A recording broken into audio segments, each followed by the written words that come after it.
They stand in silence, thousands of them, perfectly still, watching, waiting.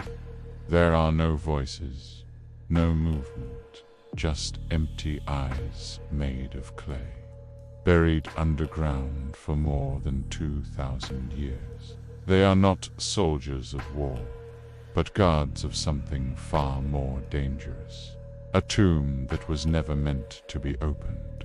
His name was Qin Shi Huang, the first emperor of China, a man who unified kingdoms, crushed his enemies, and ruled with absolute, unquestionable power. He believed himself to be unstoppable, a god among men.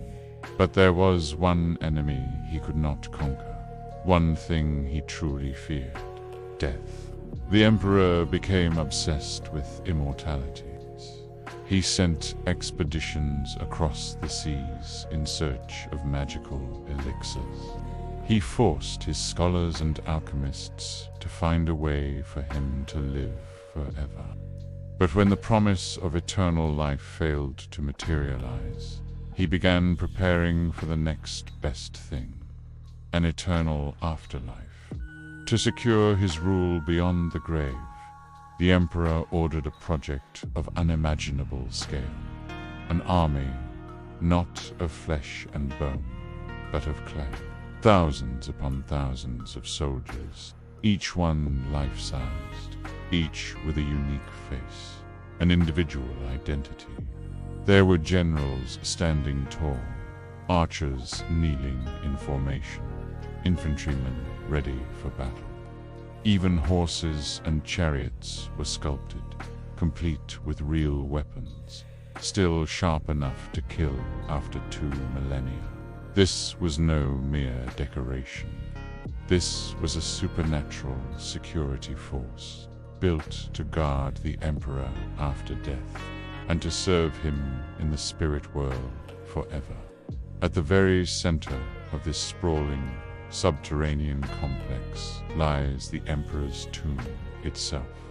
It's hidden beneath a massive, man-made mound, a small mountain built by human hands. To this day, it remains untouched, unopened.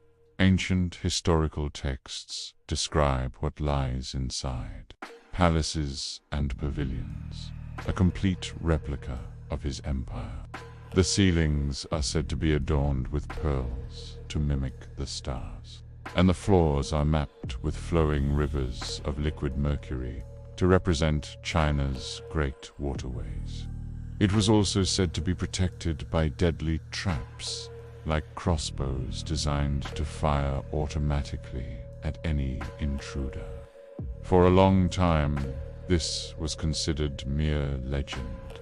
But then, modern scientists tested the soil around the mound. They detected abnormally high levels of mercury, so concentrated that it confirmed the ancient stories might be terrifyingly true. So, the tomb remains sealed. The world knew nothing of this hidden army until 1974. A group of local farmers were digging a well during a drought. Their shovels struck something hard. It wasn't rock. It was a face, staring up from the earth, the face of a soldier. They kept digging. Then another emerged, and another. Soon, it became clear they hadn't just found a few statues. An entire army, frozen in time, was rising from the ground. China had just stumbled upon one of the greatest archaeological discoveries in human history. But with this incredible discovery, some say, came a price.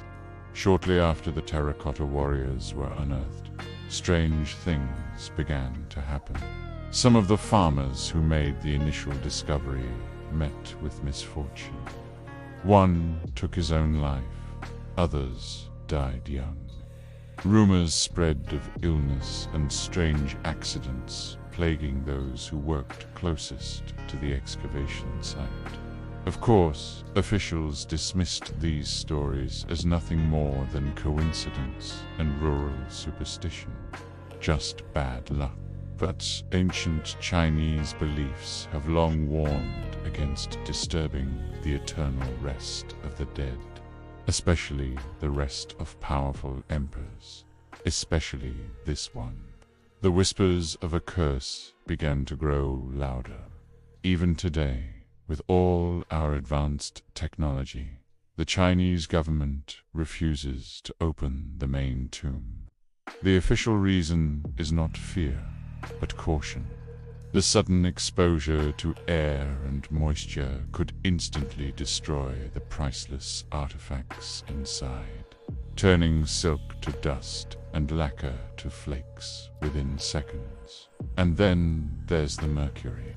The toxic vapor could poison anyone who enters, creating a deadly, invisible threat. Those ancient traps, the automated crossbows, they might even still function after 2,000 years. That is the official story. But others believe the reasons run deeper. They believe opening that tomb could awaken something that was never meant to return to this world. A power, an anger that has been dormant for centuries. So which is it? Science versus the curse. Scientists argue that there is no curse. There are only toxic materials, dangerous geological conditions, and the power of human imagination. They can explain the mercury, the potential for decay, the risks of excavation. But scientific explanation doesn't fully account for the deep-seated reluctance to go further. It doesn't explain why, after decades of knowing it's there, the heart of the mausoleum remains a complete mystery. Perhaps even science recognizes that some doors are better left unopened. So we are left with a silent warning. Thousands of clay soldiers stand ready, not to attack us, but perhaps to warn us. A message from the past, carved in earth and fired into permanence. A warning that this emperor conquered life and now guards his death with an eternal army. Is the Terracotta Army cursed? Or is it a shield protecting us from what lies beneath? This was episode 7 of our series, Ancient Curses That Might Be Real. The next story is hidden in the sands of Egypt, and it is no less terrifying. Follow for more.